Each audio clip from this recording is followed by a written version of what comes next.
And this is KAOS 89.3 FM, Olympia Community Radio. The following commentary is not necessarily the opinions of the staff, management, or underwriters of KAOS or the Evergreen State College. It is the opinions of the guest and the host. That being said, it's time to talk a little bit about some of the things coming up in the community.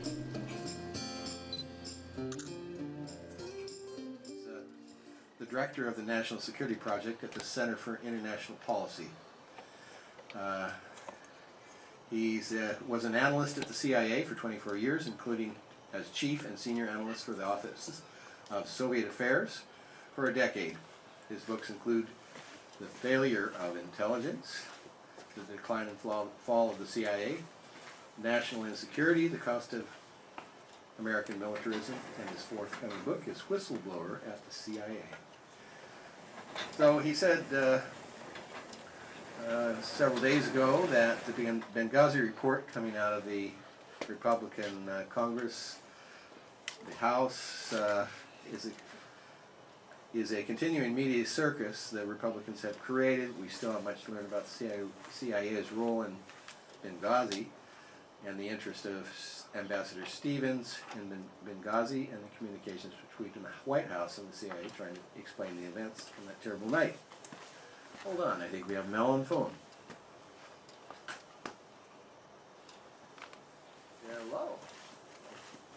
Yeah, hi. How you doing, Mel? Good. We are ready to go. I'm just introducing you. I'll put you on the board.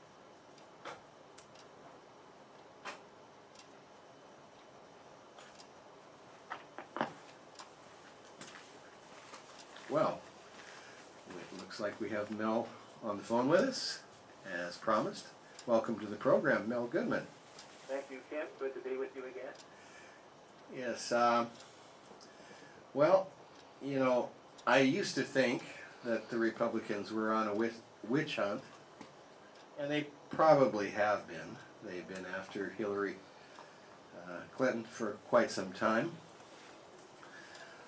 But there is something to the critics, what they've been saying, as you have written in several of your opinion pieces on the why behind the Benghazi attack and the real Benghazi scandal.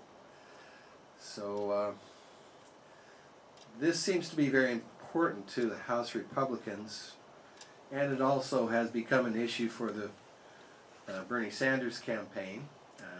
So maybe you could explain to our listeners a little bit better about what Ambassador Stevens was doing in Libya and the surrounding staff that was in his compound there. Well, when we think about Ambassador Stevens, one of the loose ends in all of this work, and remember now there have been 7 or 8 investigations, we don't know why Ambassador Stevens was in Benghazi. So we really have to back up, because if you look at the various investigations and the pathetic performance by the Republicans who were interrogating Hillary Clinton in the Benghazi hearing, the most recent Benghazi investigation, what was really relevant was not learned, and what we learned was not really relevant. And what I've been arguing all along, and 2 points are essential here, is what was in Benghazi was not a consulate, and that's very important. It was a special diplomatic mission that was trying to be upgraded to a consulate. I think Hillary Clinton wanted this because she was trying to show success for her support for the military intervention in Libya, which has led to the great chaos that exists in Libya. And the reason why that's important in terms of the special diplomatic mission as opposed to a consulate is special diplomatic missions simply do not get the security that a consulate would get. I mean, it's a very bureaucratic grading of a facility. An embassy gets so much, a consulate gets so much security, a special diplomatic mission gets much less. The other thing that hasn't really been probed in this emphasis on the State Department and Hillary Clinton, and it's really is a witch hunt to try to tar Hillary Clinton with responsibility for what happened in Benghazi, is the major mission in Benghazi was not a State Department mission. It was a CIA mission. And the CIA was there for very important reasons, but it's a reason that points to our failure. And the failure deals with the fact that over the years we've been had been selling arms, military arms, to Gaddafi. And with the upheaval in Libya and the death of Gaddafi, these arms were now getting in the hands of various militia groups, insurgencies, terrorists, what have you. And the CIA was in Benghazi to try to buy back these arms. And this is not a unique mission. We did the same thing in Afghanistan after the 1980s when we provided so much support to the Mujahideen against the Soviet Union. And then the CIA had to go back into the Afghan situation in the 1990s, again, to buy back weapons. It just points to the absurdity of our military aid policy and the way we conduct military assistance. But of course, that's another issue. So when a plane flew into Benghazi the night of 9/11, 2012, the anniversary of 9/11, of course, and took out the survivors of what had happened in Benghazi, there were about 24 members of the CIA on the plane and only about a half a dozen members of the State Department.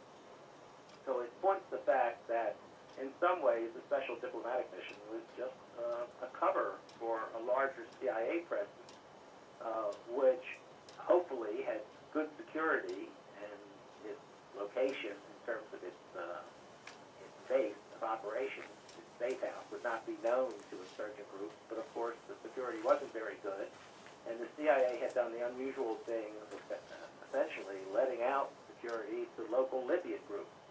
And when the attack took place on the night of 9/11, they were the first groups to panic. They just fled. Libyan security was out of there. So to me, it's not that the State Department did such a poor job of security, which is true, but the CIA was much worse at dealing with the security of this very important facility. Hillary Clinton, I think, was innocent of most of these details. Ironically, however, in the course of the 8 hours of testimony, that's how we learned about the fact, which is related to hearings we're conducting now, or being conducted now on Hill.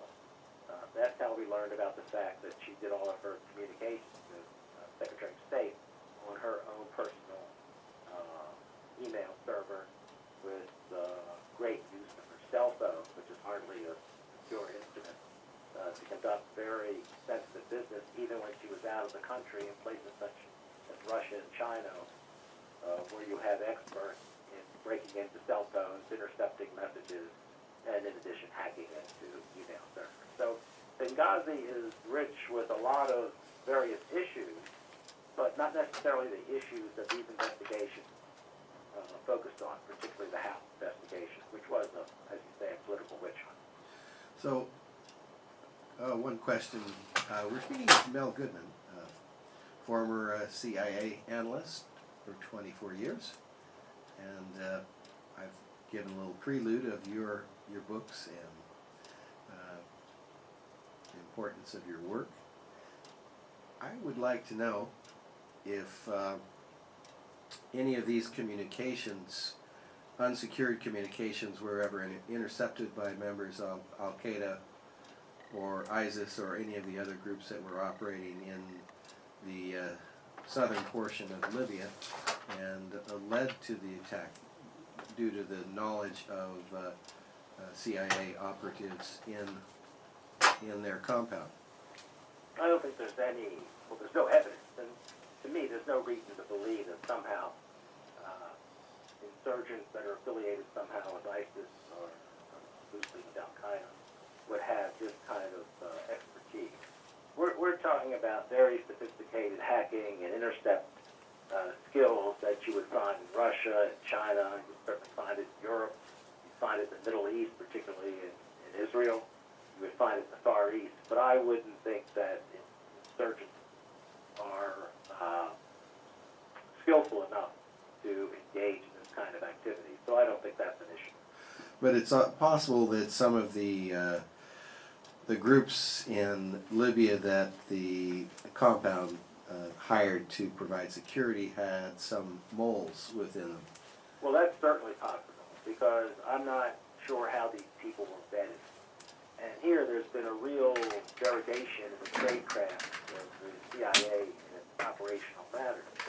And the worst example of that I can point to that really has some bearing with what happened in Libya is what happened in Afghanistan in December of 2009, when the CIA base there in eastern Afghanistan, the most important base the CIA had in Afghanistan, near the border with Pakistan, allowed for a Jordanian individual who had been vetted by Jordanian intelligence to come on to the base. And of course, he turned out to be a suicide bomber who was responsible for the death of at least 7 CIA officials and contractors. Now, tradecraft would suggest, if it was done well, that you don't rely on vetting by another intelligence organization, particularly one in the Middle East. And if you were going to meet with this person for the first time, you wouldn't do it on the grounds of the actual base. You would take them to a safe house. And one individual, maybe 2, would do that. But you wouldn't expose the entire leadership of the base, including 2 high-ranking CIA operatives who would come up from the capital of Afghanistan, from Kabul, to hold this meeting with someone who turned out to be a suicide bomber. So this kind of terrible tradecraft sort of suggests that what happened in Benghazi was an accident waiting to happen. One, relying on Libyans for their security, which was a disastrously bad idea, and 2, not being able to protect the location of their sensitive facility. I would think that in most places where the CIA is running safe houses, it wouldn't be well known to adversaries in the area. But the larger question in all of this is why the State Department was even located, even with this mission in Benghazi, why Ambassador Stevens was in Benghazi, because Benghazi was a war zone.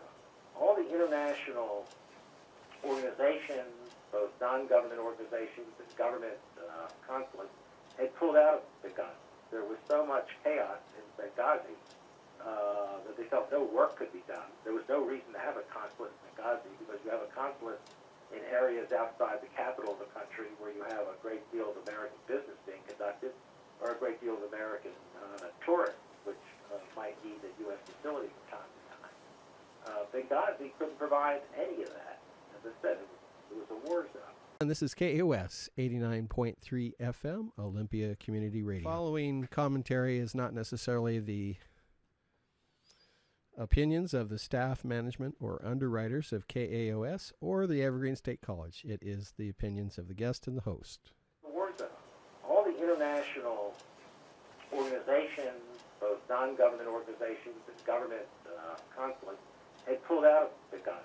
There was so much chaos in Benghazi that they felt no work could be done. There was no reason to have a consulate in Benghazi, because you have a consulate in areas outside the capital of the country where you have a great deal of American business being conducted, or a great deal of American tourists, which might need a U.S. facility from time to time.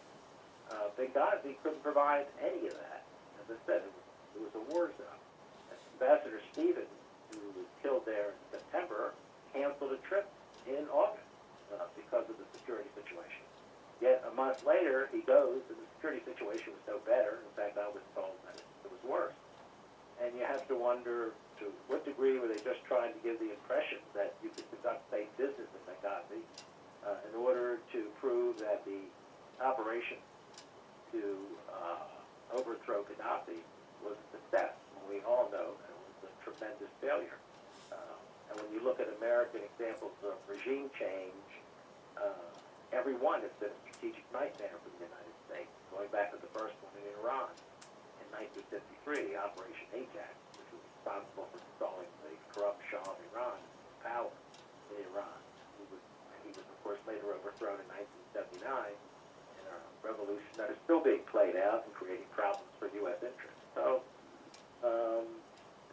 this has been a pattern going back to the Eisenhower administration, so we've seen it for a 60-year period now. Yes, it seems like there have been very many false flag operations also back to Vietnam with the Gulf of Tonkin episode in order to justify. Well, that wasn't a false flag operation. Oh, that okay, correct me, please. Mishandling of an intercept material that led to the accusation that the North Vietnamese had fired on U.S. Navy vessels. NSA, the National Security Agency, has even admitted, it took them about 20 years to get around to it, that there was tremendous misinterpretation. So when the vote was made in the Congress on the Gulf of Tonkin resolution, it was basically based on a lie. But you know, if you look at American military activities, particularly decisions to go to war, quite often, I can cite about 5 examples, the decision to go to war was based on politicized intelligence, on tailored intelligence, or false intelligence. That would be the Mexican-American War in the 1840s. That would be the Spanish-American War. Remember the Maine, of course, in 1898. That would be another Mexican-American War in 1912. Gulf of Tonkin in Vietnam, and of course the culmination of all of that, and that shows the failure of analytical tradecraft, was the phony intelligence that George Tenet and John McLaughlin put together to justify the invasion of Iraq in 2003, which included a phony estimate that was written in October 2002, phony declassified white paper of that estimate by Paul Pillar, the CIA, in the winter of 2002, 2003, and the phony speech that Colin Powell gave at the UN in February of 2003. These were all examples of falsified intelligence. And what we're seeing now, at least in London, we haven't had it in this country, the culmination of a 5-6 year investigation of Iraq policy that talks about the misuse of intelligence and the phony decision to go to war, which is quite damaging to Tony Blair's reputation. We don't have that kind of official document in the United States, but there's just been a wonderful biography of Bush written by Gene Smith, an excellent historian, who has called the invasion of Iraq the worst decision ever made by an American president in our history. You know, not in our lifetime, but in our history. I would have to agree with that. I think we've stirred up a nest of hornets, and it's responsible probably for most of the ongoing war, which hasn't really stopped since then. Now it's spread to surrounding areas in I would say it's Syria. not only responsible for the violence we're seeing in North Africa and the Middle East, but I think you can direct this trail all the way to the vote that just took place a couple weeks ago in Britain on leaving the European community. Because if you look at the violence that is taking place in the Middle East and the chaos and discontinuity, that has led directly to this terrible refugee situation. And the impact of the refugee situation as it plays out in Europe, in just about every European country, is to turn people toward the right, to turn people in a xenophobic direction. And in fact, I worry about this in terms of the attitudes toward refugees and the decision to leave the European Union in Britain. How much support is Donald Trump going to get from people who think in the same way about immigration, or think that building a wall on the border with Mexico is a good idea, or that creating 45% tariffs with China is a good idea? There's tremendous exceptionalism and xenophobia in European politics and now in American politics in the form of Donald Trump. And this I find extremely dangerous.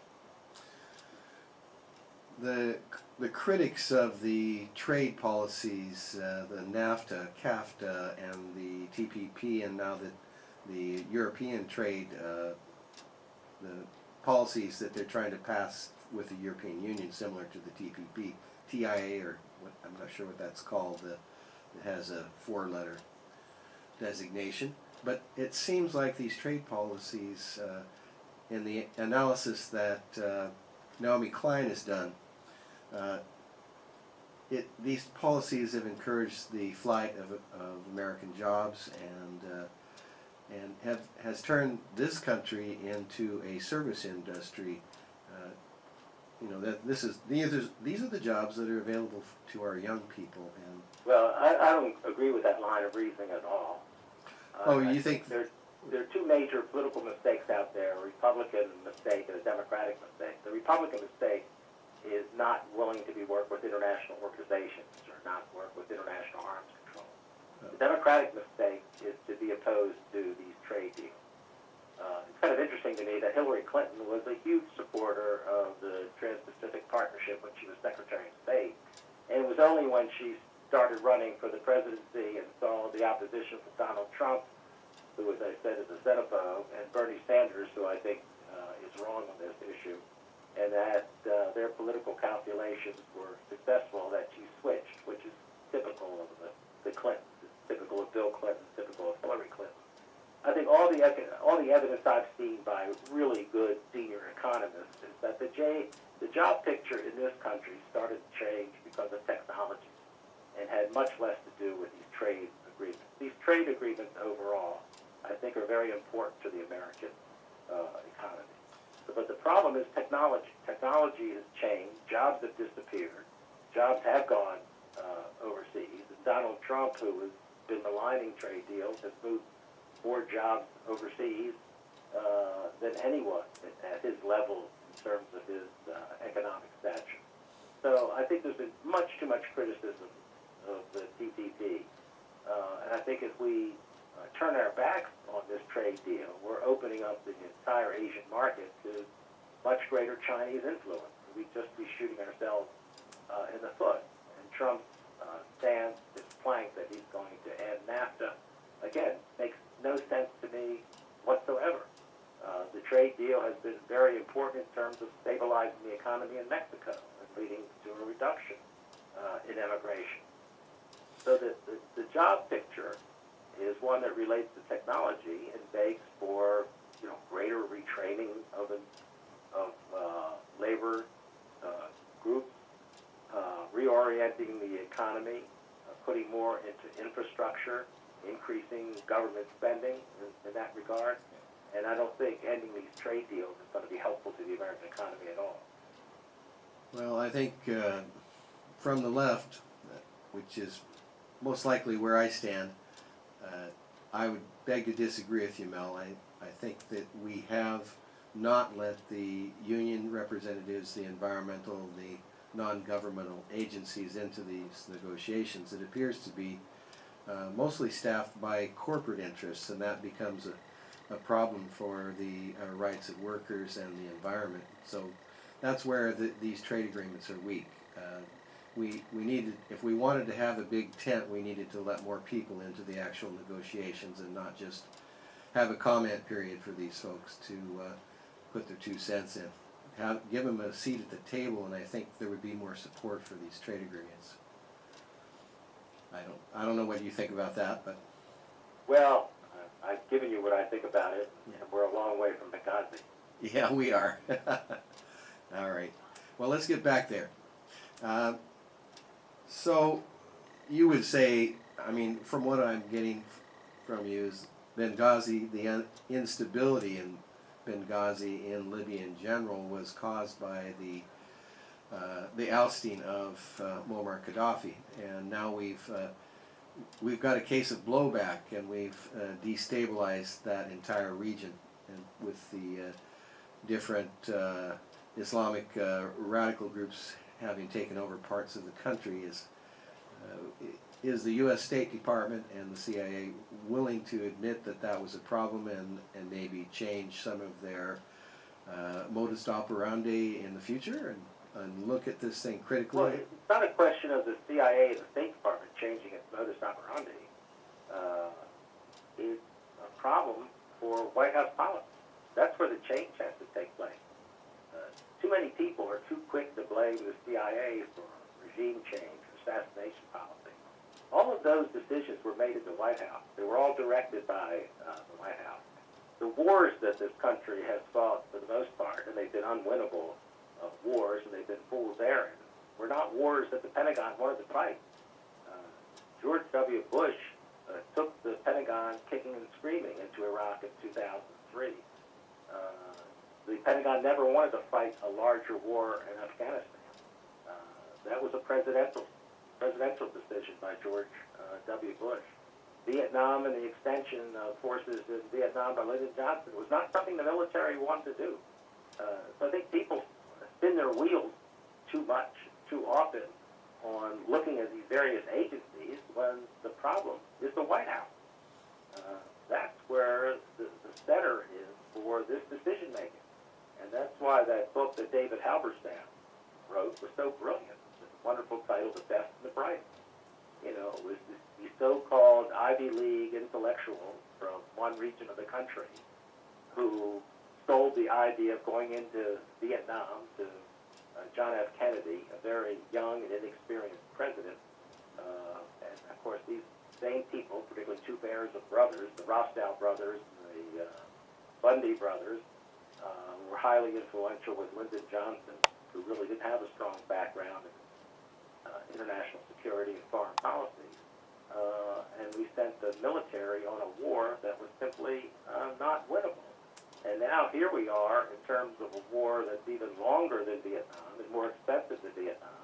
The fact that we've been in Afghanistan now with military force for 15 years, just yesterday, Obama, who wanted to get out of Afghanistan completely, announced that we're going to keep troops there till the end of his presidency. It's going to be a problem we're kicking down the road to either Hillary Clinton, whose judgment I don't trust on military affairs for various reasons, or to a Donald Trump, who to me is a toxic narcissist, who could do tremendous damage not only to the United States, but to the entire international community. And this is unfortunate. I give Obama credit for inheriting a situation when he came into power in 2009 that involved 200,000 American military people overseas in combat situations. He's got that number down to about 13,000, 4,000 or so in Iraq and 9,000 in Afghanistan. But his goal was to be completely out of these two countries, where we have no strategic interests whatsoever. It's appalling to me that Americans are dying and sent into harm's way in areas that are of no concern to the United States, where there's nothing to gain whatsoever, where there's tremendous fraud and abuse, lives are being lost, treasure is being wasted. In 1 year alone, in the studies I looked at in 2011, $60 billion was lost in Iraq and Afghanistan simply due to corruption. There's tremendous corruption in Afghanistan, and the incredible thing about it is corruption not with the Afghan currency, but with American dollars, which is essentially supporting the entire economy. So this is what needs to be reversed. yes, many historians, I think, have called Afghanistan the graveyard of empires. So, Yep, we've known that for a long time, but we always talk about learning lessons. I think lessons are never learned. You know, if we had learned anything from Vietnam, it would be not to go into a place such as Afghanistan. But here we are 15 years later, still trying to fight our way out, thinking that military force is the answer to these problems. You know, as I wrote in National Insecurity, you know, if the only tool in your toolbox is a hammer, then all your problems are going to start to look like nails. And that seems to be where we are now. Yeah, too many decision makers. well, we are out of time, and I want to thank you for joining us today on such short notice, Mel. And Thank you. always, Glad to do it. always a pleasure to have you on the air to share your points of view and have a conversation with you about foreign policy. And Thank you. Hope we can do it again. all right, take care. Have a great day. Bye now. Bye.